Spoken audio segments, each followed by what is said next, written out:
Makisha and Keith. Oh, okay. Oh, I didn't see Well, those other no. people. Okay. Those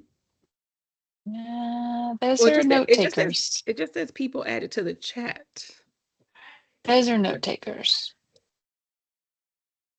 I see those two note takers, but at the bottom, I see Makisha, but that just said that to the chat. Hey, everybody. Hi. That might be Hey, thanks for coming. Yeah, of course. That might be because they're note takers. We're just discussing whether or not to Nope, there she goes. That's an actual person. that's a person. Yay. Yay, a real person. Make it so they can just join in. Oh, there's another one. Yay, more real people. Yay.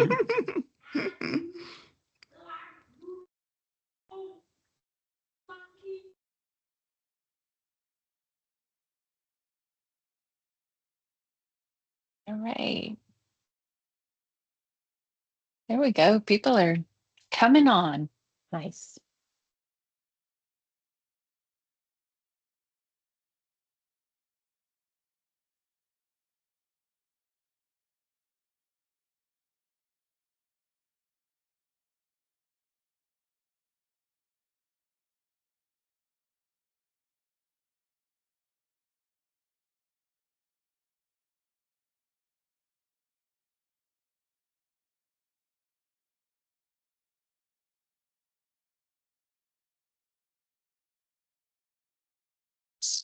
I see Casey's with us too.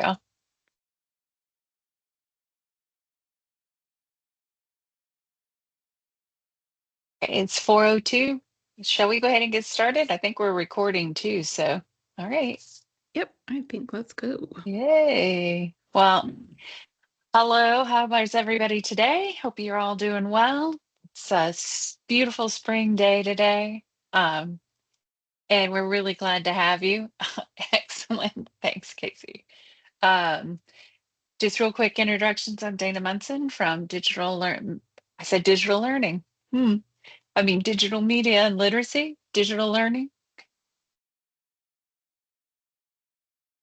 Anybody Hi, else? everyone. I'm Megan Welch. I'm also from Digital Media and Literacy. Dana's trying to subtly, subliminally change our name, which would make sense. But we're happy to be here and thank you for coming. And hey, I don't see anyone who I haven't met, so I'm just going to say hello. Happy Thursday. Great.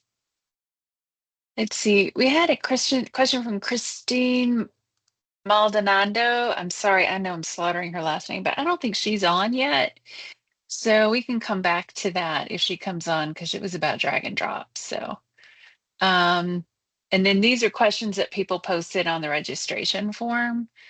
And this is Shannon Lucas. Did she come in today? No, she says she's new to Velocity. So we got lots of new to Velocity, but we can help with that. Hey, Tamika, you have a question? Okay, awesome. I love it. And Dana, are you showing the question somewhere or you're just waiting No, to I'm show just the question? reading it. There was just a few. There were not really. Okay.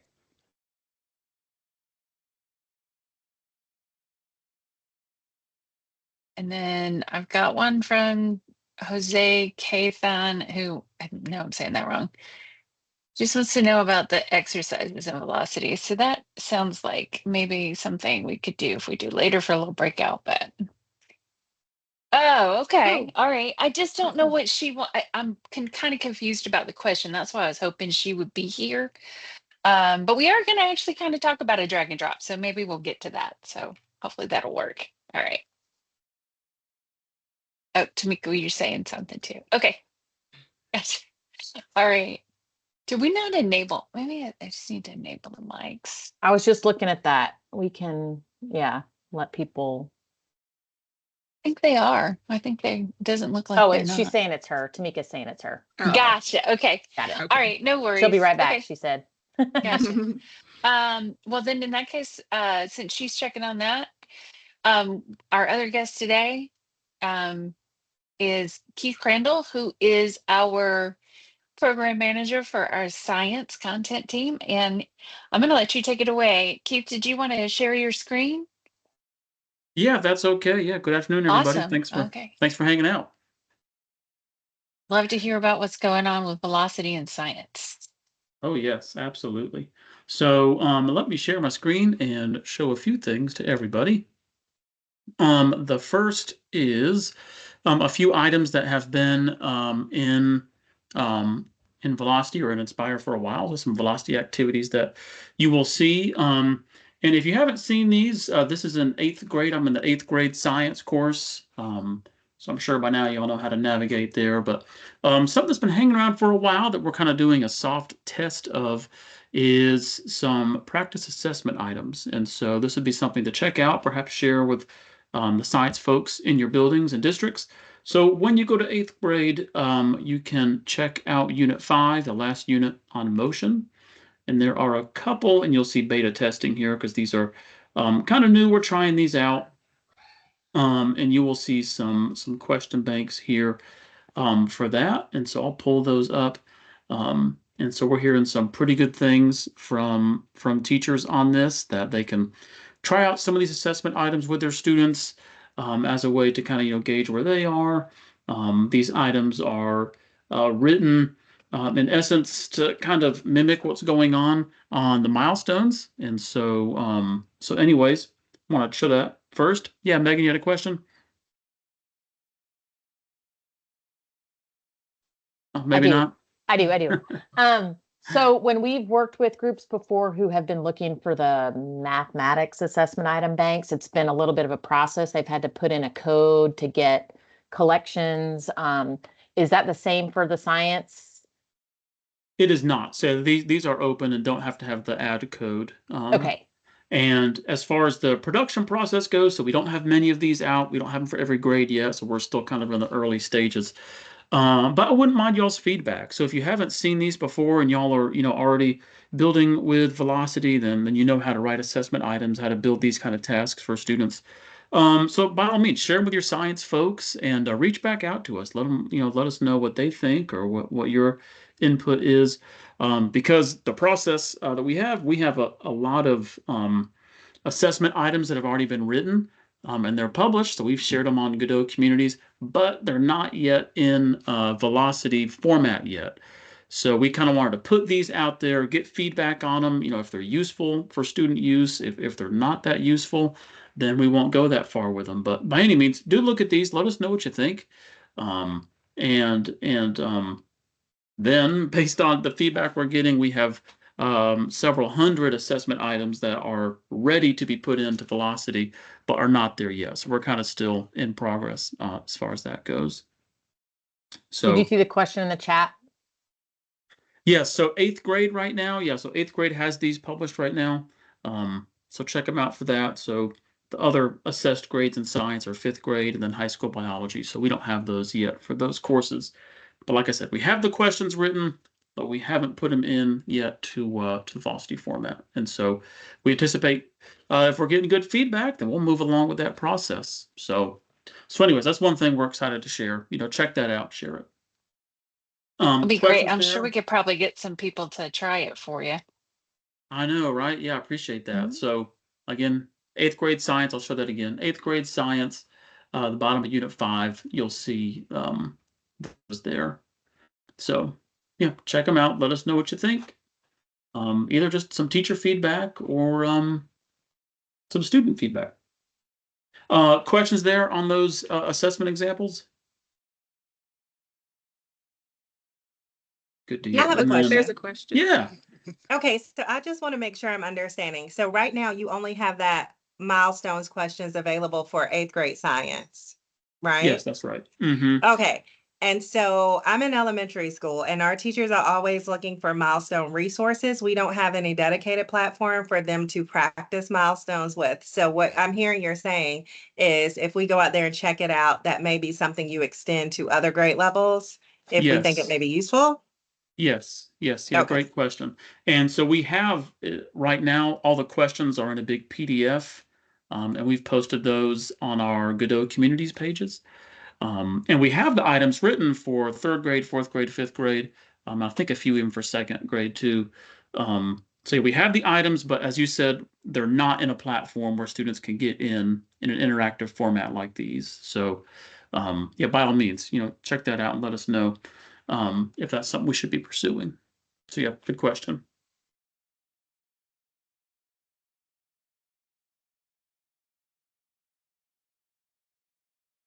Yes, yeah, I know that's kind of a conversation everywhere. Yeah, getting items that look like milestones items just to get kids, some experience looking at, science items for that. So other questions on that assessment?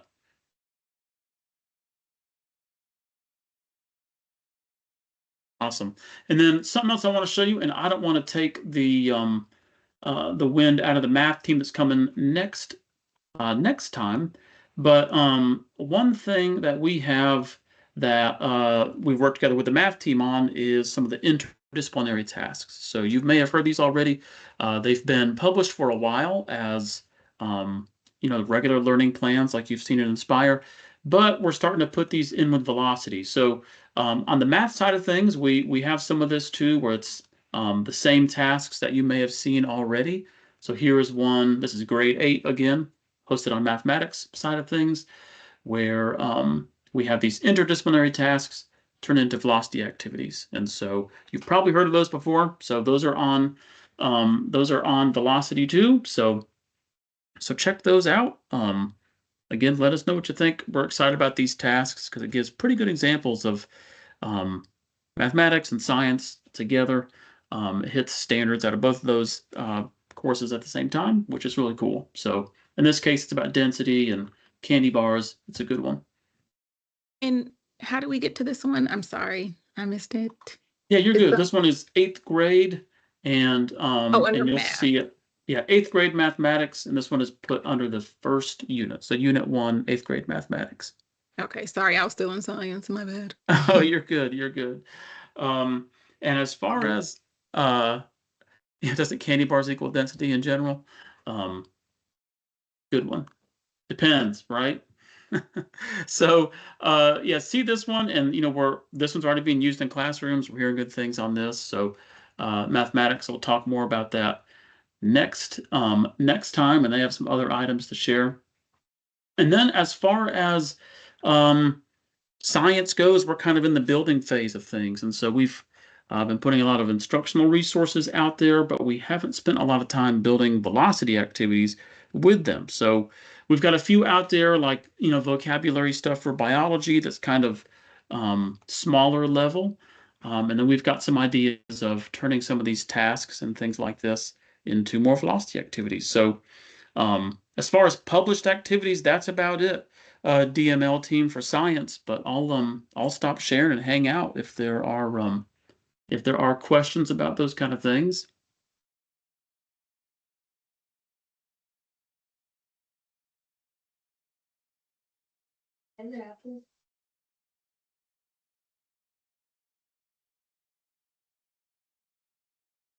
And I think you're on mute.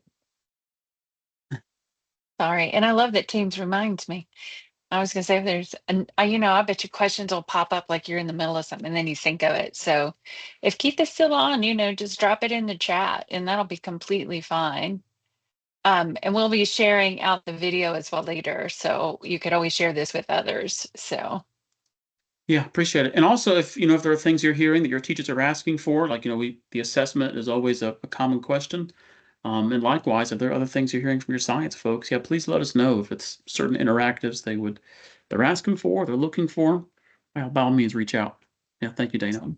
Awesome. So I have another comment. I'm sorry, but okay, so social studies and science are the two things that we spend the most money on with external platforms.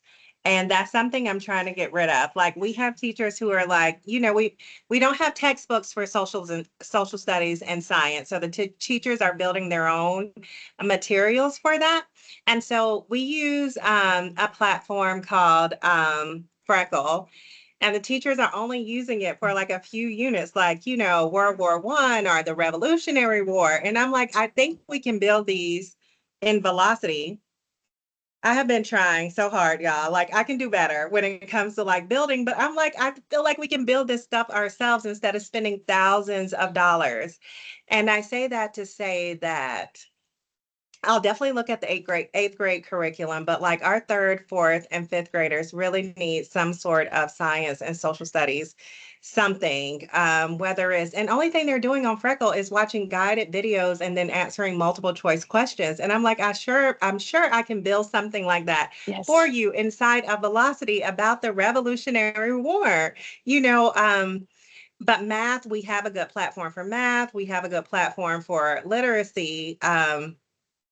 And we have textbooks for that, but it's just science and social studies for whatever reason. It's so hard to find like affordable resources for that. And we spend a lot of money on it. And I say that just to say that I think people will use it if y'all go down to elementary. I'm going to do better at building lessons as well because our teachers need it. And like I said, we probably spend about $6,000 a year on our platforms that are just being used for a little bit of social studies and science. So any help you guys could give us on the elementary level with that would be very welcome. We'll totally try it out at my school.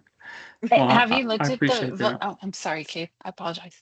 Well, I just say I appreciate that comment. Okay. You're speaking my language. Absolutely. Yeah, thank you for saying that. Makisha, have you looked at the social studies velocity activities for elementary? Have Yes, you? so we Yeah, have okay. looked at those, and there are some flashcards activities. There are some really good activities with like interpreting images and things from like the Revolutionary War. So yes, we are trying to push teachers into that Got it. more, but it really is like they love those video questions that have the multiple choice questions with them. And articles. They love like articles. They're like, oh no, Freckle has an article about Harriet Tubman or something. You know, I don't know. So those are the things that they're looking for. I haven't done any research into Freckle. Is it a generative AI platform? Um, it does utilize adaptive learning, machine learning. So it will like but that's not what the teachers are, but that doesn't matter. Like the teachers are just basically wanting the kids to get on there and watch some content and then answer those multiple choice questions. You know, Okay. that's really the big thing. It doesn't matter if it's like going up or down based on the child's responses, because they're not really looking at the answers. They're more so wanting the kids to learn something about something and then have the kids apply those learnings to like writing or something like that. So they're like, here, go on Freckle, watch this video, answer the questions. And they're using it almost as like a research site for the kids as well. Yeah, and it's probably Um, pretty easy, like vetted content. It's just like yeah, follow this link and it's done. exactly. It's easy. It's easy to assign it to students and it's easy to make sure the students have done it. You know, so those are the major things. And it's just aligned with our social study standards, right? So it's easy to go on there and find something and then push it out to the students. Okay. Yeah. I'm That's wondering interesting. if there are if um it might be good to if there is a Harriet Tubman example or a one of those lessons that they use all the time that is really popular. If there's a way we can kind of look at it to or share with the social studies team so then they could kind of Yeah. get an So like idea. yeah, so our fourth grade teachers, fourth grade is like the word. We are really terrified of getting rid of those platforms because we're like, fourth grade teachers Yeah. are going to go crazy. We've tried it, but the revolution of like anything about the Boston Tea Party, I don't know, all the Revolutionary War stuff. They're just like, oh no, all of that content is on Freckle. So what we've asked them to do this year is go and download whatever articles they want, go and download whatever videos they have on Freckle, go and download as much as you can. And then I was going to try to build some stuff out in Velocity. But like I said, and Remy, she knows, like this has really been like a struggle for me. I have been struggling, y'all, and I usually don't Well, six struggle like thousand that. I've been dollars is a struggling lot with of Velocity. money. Yeah. I'm trying. And I'm still waiting for that meeting. We're I know, gonna I know, I know. Gotcha.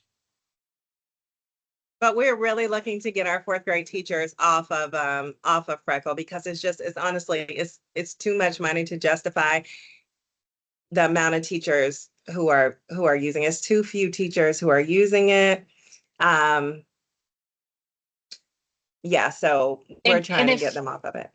And if we can get them using the content that is in the resources here in social studies, those have been vetted by our content teams and they are Yeah. aligned to the Georgia learning standards. Exactly. And like then that's what's so important. And they're free. So exactly. And I think it's an easy sell. It's yeah. such an easy sell for them because they're going to say, oh, it's the GaDOE site. Obviously, it's going to be, resources that they're going to use in their classroom and resources that are going to help their students on the milestone, right? So it's such an easy sell for them. Yeah, it's an easy sell. And Tamika, you had a question? I do. I finally found my headphones. Yay. Yay. Okay, so I did speak to Christina. She is gone for the day, but she says that she needs to know how to do the drag and drop questions in the platform. How does she do them? Well, we're going to highlight that today. So there you go. Aha! Yeah. I'm gonna put that. I'm gonna put. I'm sorry. Okay. I guess Teams is telling me that my hand has been raised too long, so it's gonna take me off. That's cute. Okay, but thank you. I'll tell her Sure. now. Sure. All right. So I see Katrina popped on. Hey, Katrina. All right. Well, then we'll just move on to question type highlight. So this is something we thought we'd start now is highlighting question types for you and maybe kind of walking through and giving you some advice how to build it or why would you want to use it even. So this is one of the newer ones that has just been released. And I've kind of given it to you in two ways. So you can, and I'll drop this in the chat. You can open this in a private, and it'd be cool if y'all did this today. Open it in a in private window or incognito window and take it like it's a student. You don't have to put your name in. You can invent a name if you want, but the teacher, you just type in MUN to get to my name so that you can try it out. And then I'm going to open it up from the teacher side and we can kind of walk through it together. And it actually does have that drag and drop in it. So that's why I was like, it's kind of worked out today. I'll give you guys a few seconds. When you open it, it does have the student instructions. Let's see if it'll show. Yeah. It also tells you the share code for it, so you can remind you when you're in there that you can easily add this to your own collection and you can use it as a template to create your own later. And then when you are looking at it from the share code, there are notes for each little section for your teacher notes. So, right. And because this particular interactive question, it's got three different things that it can do for you. It's got multi-select, got matching, it's got ordering, and the ordering is your drag and drop. And it's really cool because this is an interactive feature. And so I built it so that you can see traditionally what a matching question would give you, just like the traditional kind, versus what it looks like with this interactive one. So hopefully you guys have joined this particular use that activity code and you're trying it out as a student. And I'm going to open it up here and or you can do it along with me. So this is just the traditional one. Oh, and this is a springtime one. So as you do this, we're going to learn all about daffodils because it was such a pretty day today. Olu, did you have a question? Well, you're about to answer it because I'm like, match it to what? But you're gonna show me that now. Okay. So this is just like a traditional one. So match the type of daffodil. And then you click here to choose. And from these pictures, you're supposed to be able to choose which one this is. And I did this one on purpose because this is exactly what a student would get on a multiple choice question, a quiz. They might have three answers and they just guess. And I built this one to be difficult because I wanted you to kind of experience what it's like for a student to be like, I don't know, I'm just going to guess, because you're going to walk away with incorrect information on this kind of traditional multiple choice question. So if anybody wants to say whichever picture I can't even say what that is, bulbocodium daffodil is, which picture do you think that one could be? I like the, I think it's the middle one. all right, let's click middle. Okay. And Jonquilla daffodils, and I can't say that right. Let's do this one. I mean, this is what it would be like as a student, right? And then the trumpet daffodil. Oh, I'll click that one. Okay. So now as a student, I was going to submit these. Uh-oh.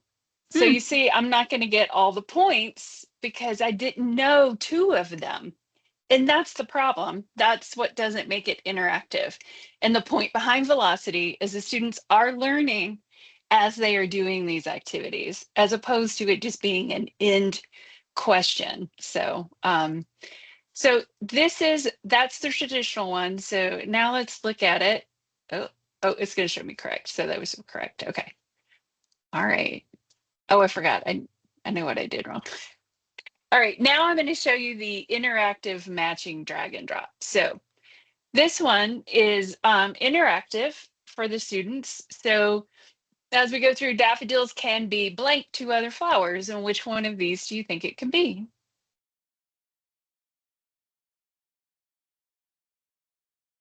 Toxic? And if you've done toxic, all right, let's give it a try. But I'm guessing because I have no idea. And that's it. But look what happened. It lets me know I got it wrong, but I can actually see the right answer right away, which is the difference between those two. So students are learning as they go more. There's more of this interactive learning to it. Daffodils are not native to, and you'll notice my choices are being reduced. So anybody want to take a stab? Canada. They're not native to Okay, Canada. they're not. You're right. Yay. All right. They I bloom got that one early wrong. Spring. They bloom in. Spring. Oh, everyone knows spring. Okay. They're They native to Wales. they are national flower. Yeah. Yes. Ah, And toxic. I did just So learn there. that. I learned that they are the national And, flower of Wales. and that's Wales. kind of the point behind the interactive part, is that the students walk away with the correct answers versus the other kind where they have to wait later to get those answers. So that was just those two types of questions. So that is the matching, traditional matching versus the interactive matching. And this is when you click it on the menu, when you go to create that. All right, so the next one is interactive multi-select. And you'll see when you go to make it, you select the multi-select. And this was suggested by our Angela Ingram, that these are really good situations to use these for. So let's give it a try. We'll do traditional, and then we're going to do, and I promise you, I made the traditional ones hard. I'm not going to lie.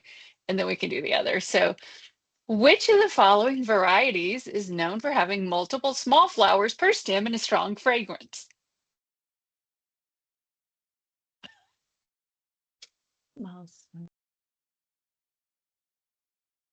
Anybody want to take a wild guess? I have a John question. Fuller? Can you hear me? Yeah. The one, Kia. Do y'all also hear when I submit it? I hear the computer. It says submit. Does it say Oh. that to you when you put your answer in? Mm-mm. It didn't. I didn't for me. Okay. Okay. But I want it to now. I know, like, do you have I screen must reader have on? Yeah, I like must it's have, something adaptive. on, Let's try it and see what happens. Oh, that's just going to read that. It didn't. Yeah, I don't want to do that. Okay. Anybody want to take a wild guess? The one, Keela. Okay. Darn it. You're right. Right. I was hoping you get it wrong. But I mean, think about it. You've only got a 1 in 4 chance to get that, right? And is that learning? But it's more summative. So, all right. So this one is learn about the care for I love how you said it, Jonquilla. I don't even know if that's how you say it. These daffodils to decide whether these statements are true. And so I've hinted to you that half of them are incorrect. And so when you came here, you would just put the check on the ones that are correct. So I am just going to do like one of them. So toxic. Learn, see, you're learning. That's the point. You've learned about daffodils today. Um, so I'm going to help you with one. The first one, they die back naturally. Yes, this is absolutely. Oh, no, that one's wrong.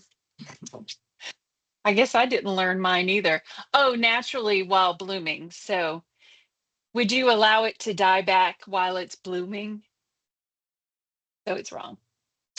So that's why when you go through these, there's only like one word on 5 of them that I changed. But let's see, watering, I think that one's right. Container, I know this one's correct. And so I'll click yes. Spacing, plant the bulbs. It gives you this for a more natural look. Consider planting them randomly rather than in rows. And that's actually incorrect. So, and I'll leave that there. They thrive in organically rich, well-drained soil. Avoid planting in areas with poor drainage as the bulbs can dry out. But if they're in well-drained soil, that's not really the problem. So this is incorrect. This one is correct. Let's see if you guys can figure out fertilization. So apply a balanced fertilization in early autumn as the shoots begin to emerge. Avoid high nitrogen fertilizers. Does anybody figure out whether that one is incorrect or not? Because when do daffodils grow? They grow in spring, so Spring. early autumn would be wrong. So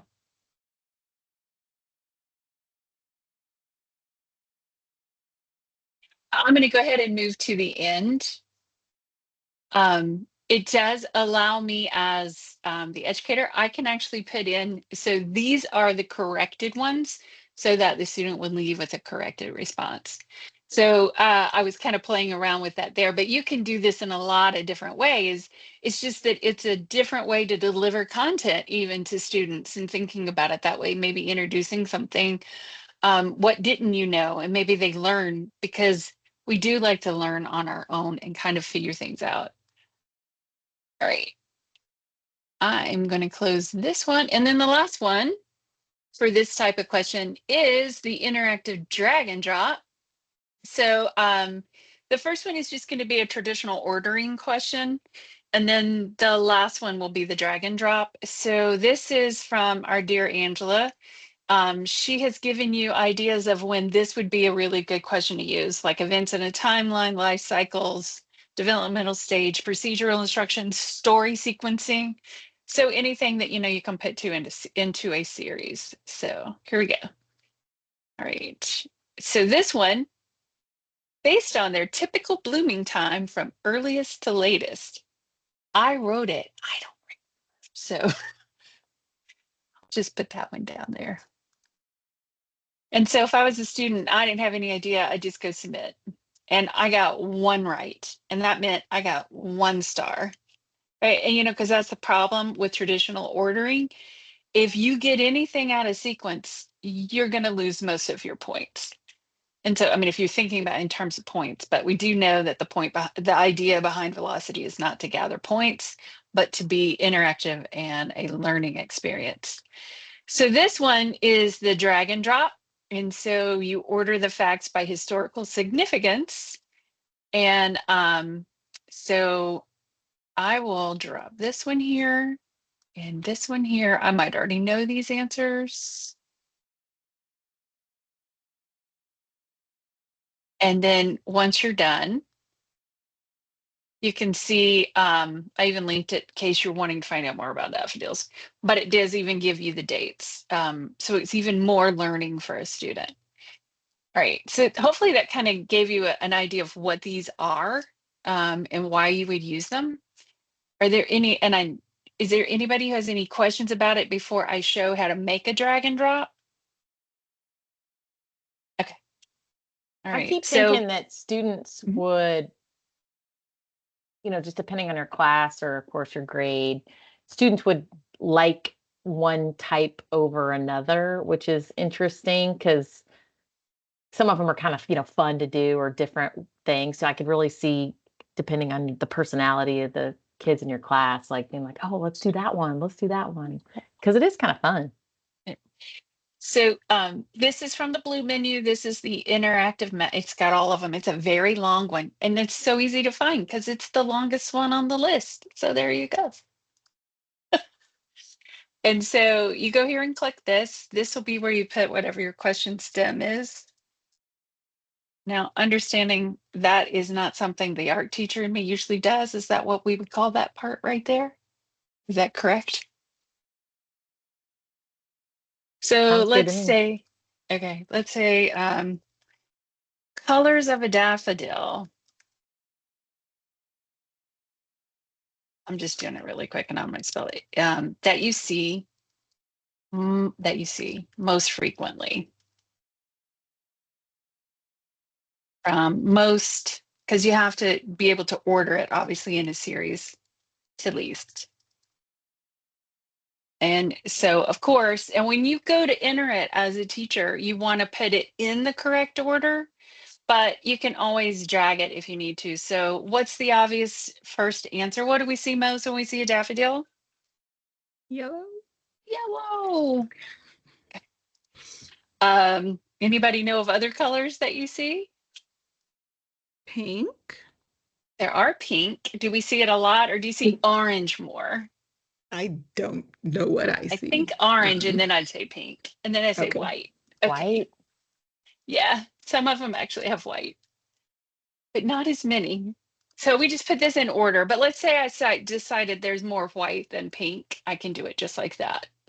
And another color that you see when you see a daffodil is one we didn't even mention is green, right? And it would actually be more green than yellow. So I'm just throwing that out there. We just think of the flowers, but not the leaves. So there you go. Also with these, you have the option here to add final feedback. And it would be great if you could put you could even put in pictures in here. This would be great for students if you had it dropped in different pictures of different colored daffodils. Now that you know that there's that many varieties, I had no idea there were that many varieties. And on my afternoon walk today, I found few that I had actually learned about today. So there you go. The one thing I want to note, you cannot put pictures yet on these. But it does allow you to do hints. So if you might put here, think beyond the flower. Well, Casey and I learned about these hints. Now, I don't know I don't know if it has changed since we were playing around with it last time, but it's like it pops up whether you got it correct or not. It's going to say that. Unless they changed it, because before there was this light bulb and we were like, oh, that would be, like you said, it would be a great hint, but it came up either way.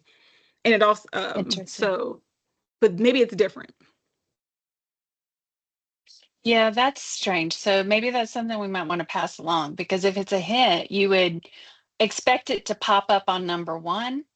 Well, right? What was if I tried to put, did it default to hint, or did you type in hint? I keep trying to, because what we noticed was that it just said feedback. And so for me, I was like, oh, cool, let's do hint. And then it didn't work that way. So we took out the word hint and then just, I don't remember what we discussed or how we said it could be used. Maybe it could just be, I think we talked about how it could be like additional content or maybe like additional vocabulary or something. I forgot what we talked about, but well, it's not showing up until you put the correct answer in. So see, that's what I was trying to do, is drop it, the other ones on the green.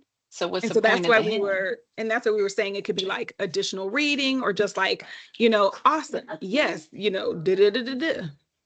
That's good. Yeah, that makes So sense now. All yeah. right. So I mean, we Instead could of a give hint. the feedback, but then but also it could just be where we have to be mindful of that. Because if you click on, when you first got it, it's just the light bulb, right? It doesn't necessarily say Mhm. hint, right? Yeah. Yeah, I That's just assumed it was hint. Oh, it's feed, and it does say inner feedback. You're right. Oh well, I would like a hint myself if I were a kid to be able to hover and get a hint, but yeah, it's yeah, okay yeah. too. Yeah. But then that would actually, as they go, they would get. You could say, "Wow, that was great. That was the best answer." Guess you could do Mhm. that. That would be even faster feedback than having final feedback. So that does make Yeah. sense. And then if you Right. Well, maybe if you did all that, mhm. then the final feedback could be some additional reading or another, check out this video to also find Yeah. out about the daffodils in South Africa. I don't know. Yeah, exactly. Because you can put that. Angela did say, hopefully they're going to be able to add images to these because you'll notice none of the answers yet have an image capability, but you can put it in the final feedback or in the stem at the top. I don't know. Hopefully that helped out. I'm not sure. Well, and maybe show just kind of like the old school drag and drop. And then I also wanted to say we have the pleasure of a guest who's going to give us just a few tips about keeping multilingual learners in mind when creating velocity activities. So I do want to make sure there's about 7 or Oh, so well, that's minutes fine. for. Well, why don't, because this is the traditional drag and drop, and that one is you have to blank out these and it makes the drag and drop. So I could put, Ooh, don't forget to click on. That's yellow. what gets me every time. Yeah, green is best. Yellow is best. Green are these. I'll just do that real quick just so you can see. And then you just go back here and do that.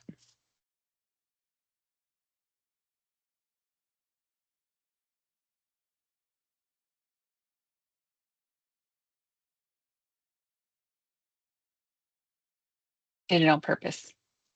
So that's actually how you create the drag and drop, but you notice how it's not as interactive. The only interactivity with that is just that you can drag and drop. The other one allows you to give them more feedback and it goes faster. All right. Yeah, that's fine. Let's go to that. Do you All I'll right, stop so, sharing. and I don't know, let's see, where's Jessica? Oh, hi. All right, so I can spotlight you, or um, or you can just chat, or if you want to be a presenter, if you want to share your screen for any reason. I do not have anything to share. I'm Okay, sorry. okay. Hello, guys. No, thank you so much. Hello, hi. Thank you for having me. I am Jessica McLaughlin. I'm an ESOL teacher in Atlanta Public Schools. I teach at multiple schools, and Ms. Wright just asked me to come on here and share some tips with you guys for multilingual learners who are learning English. So I kind of came on the tail end of, I think it was Miss Munson's presentation, and I saw that you guys had some really cool tips already. I saw the multiple choice option and the matching, and I think ordering. All of those things are really great for our multilingual learners. So I'm going to kind of skip over that tip. And then just some other ones, really basic. The first one I would say is the most important is to simplify, simplify, simplify if you can. And really these tips could be used for all students. But if you are ever in Canva or something like that and creating something with like a template, and it kind of has like text, it's not real words, but it's kind of just gibberish. A lot of times it's in like a Latin, or some kind of weird language you'll see. So just kind of imagine that if you're an English learner, you see all of this text, all of these letters, and you really have no idea what it means. This is what they're seeing online, which can be overwhelming. So I say simplify is the most important. You can chunk the information into more manageable parts. You can eliminate words. I think I saw something earlier when I first came on about the daffodils. Those words are very hard, even for us English speakers. But if it was something like, I think it was like high quality potting mix or something like that, if you could just say dirt, or soil or anything like that, that would be much better for them to understand. And I saw you guys were talking about different tips or clues for the quizzes. That would be great. I think you mentioned maybe they would have an option for pictures. Visuals are super important for English learners. Like I said, they don't understand the language, but everyone can understand pictures, even if they don't speak the language. So visuals are really important for our content, even in the classroom, but especially online when you're not right there with the students. Modeling, if there's an option for like a short video or some type of example, I don't know if that's possible or not on this platform. That would be really great so they can understand what to do and how to complete the task without reading the language that you have on the screen. Let's see, I think I said chunking, simplify, visuals, modeling. Repetition is another one that was really great for them. If you don't understand the word soil, but you see soil, soil, soil, so you keep seeing the same letters being repeated, they're going to think, oh, that's an important word. I need to know soil or daffodil or whatever it is. And as teachers, we use that a lot anyway, repeat ourselves all day. So just seeing the same words and the same letters with the same pictures, hopefully that'll get the message through without having to know the language and read through all the text. Those are my main tips for you guys. And I'm happy to answer any questions or we can collab, go back and forth. I'm not too familiar with the program and everything online. So you might have to teach me, but I'm happy to answer questions. Hey, thank you. You're welcome. Now, as I think about it, what about the interactive reading where they will have read something and then one of the words will be kind of scrambled? Is that a less ideal Yeah, I would say less interaction? ideal just Okay. because they're still learning the language and they may not know the word when it's correctly spelled. So that things like that would be harder for them. That's why I say simplify is the most important, tip I can give you for any teachers, or anyone teaching anything, just because all of the words that they're hearing may not be the most important words that you even want them to learn about. So just stick with the one, word. Like directions especially can be really hard. They have no idea what the directions are. So simplify those directions into the most important words as short and concise as you can be. I don't want to say they're like babies, but they are in a sense of their linguistic abilities. So, when you're first speaking to a student who is learning English, you have to think like, oh, I can't talk to them, with all of these sayings and phrases and idioms that I normally would with, native speakers who might be from here in America. They're used to that language. Okay, they don't understand any of that, so just tell them exactly what you want them to know. So it's the same thing online. When you're writing things out, whether it's content or a test or quiz or anything. Cool. And then Dana, help me remember. I know that we can translate certain parts, but there's also certain parts that will not, right? Okay. It's true. What part So can't be? here, I'll share back with one of these with now that you mentioned daffodils, let's look at that again. And I'll But unspotlight. Oh, didn't. you're but it's true. Yeah. And like it does the words that are written, but if it has something that's embedded in an image, it's not going to go back and read those words. So that's just something to remember. So if I had on here, like written on here, this was the trumpet head daffodil, that wouldn't it would not be translated, if that makes sense. But let's try. I think to translate though, I've got to actually, it's different how you get to the translating.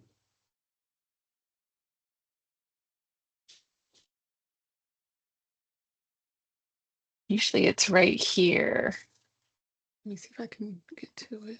And it might be because I'm in teacher mode. Oh wait, edits.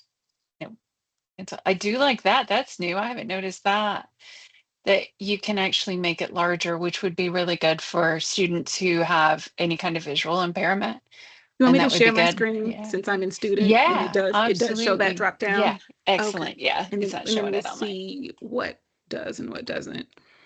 Okay, so I'm in student mode, so you can come to the 3 dots and select the language. So we see what all is in English right now. Let's just do Spanish. Okay. Oh, that's better than last time. 'Cause Wow. it looks like it did everything. Yeah, that's awesome. Yeah, I think it's typed text it does pretty well with. Oh, wait, but this is not. Well, what you typed, this is a traditional matching question. That's still, Mhm. okay, that's interesting. And Okay, not everything. Yeah. but then choose was changed. So, okay. All right. Awesome. So you could I just think- keep that in mind and simplify those directions. Knowing that they translate the rest of it, that's great. Yay. Okay. Yeah. Thank you, Jessica. You're Thank you for welcome. highlighting, and thinking about velocity in terms of how we can reach all of our learners. So I think that's Yeah, I important. mean, it's helpful for everyone, I think, but especially for our students who are still learning English, it's even harder for them to learn everything else, especially online. Like I said, you're not right there with them. You can't do things and manipulate things with your hands and use all those extra tools that we have in person. But like I said, if you simplify it to tell them exactly what you want them to do, maybe they can't translate that part, but hopefully they know enough, after your content where they've read all of it and maybe in their language even, and that would help a lot. Awesome. Awesome. Thanks.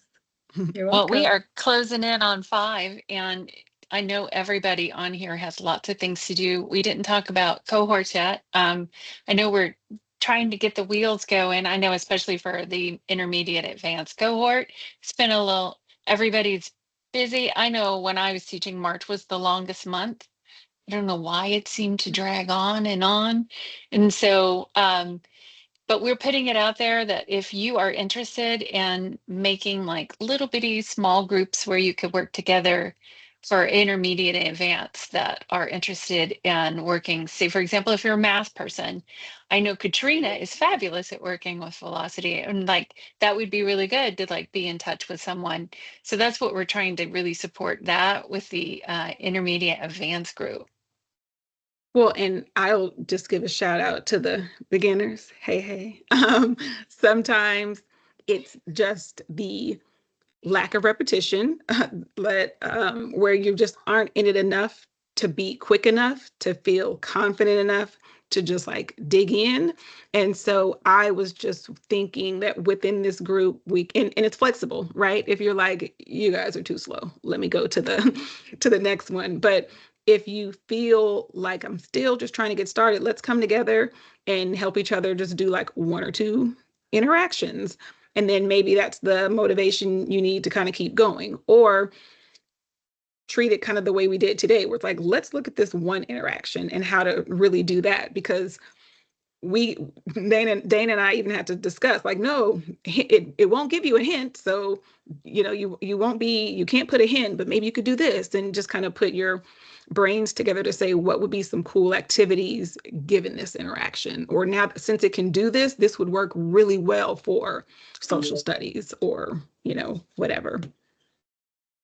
So that was the thinking.